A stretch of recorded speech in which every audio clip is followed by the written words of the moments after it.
আর আজকে যে 3টের সময় মিছিলটা হচ্ছে আম্বেদকরের মূর্তির সামনে থেকে, ভগবান আম্বেদকরের মূর্তির সামনে থেকে, যারা সাংবিধানিক বডিকে চ্যালেঞ্জ দিচ্ছে, যারা জ্ঞানেশ কুমার আমাদের সিইসির বাপ তুলছে, যারা মনোজ আগরওয়ালকে ভয় দেখাচ্ছে তোমার দুর্নীতি ফাঁস করব, সেই সাংবিধানিক বডিকে যারা ভয় দেখাচ্ছে, আক্রমণ করছে, অশ্লীল ভাষা প্রয়োগ করছে, তারা বাবা সাহেবের মূর্তির তলা থেকে মিছিল শুরু করছে।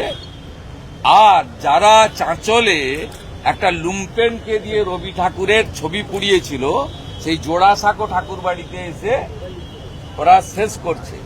এই মিছিলটা ভারতীয়দের মিছিল নয়, রাষ্ট্রবাদীদের মিছিল নয়, জামাতিদের মিছিল। আমি বলে গেলাম, আপনি খোঁজ নিন, যত বাংলাদেশি অনুপ্রবেশকারী মুসলমান গাড়ি করে করে আসছে বসিরহাট, হিঙ্গলগঞ্জ, স্বরূপনগর থেকে গিয়ে দেখে আসছে, এটা জামাতের মিছিল।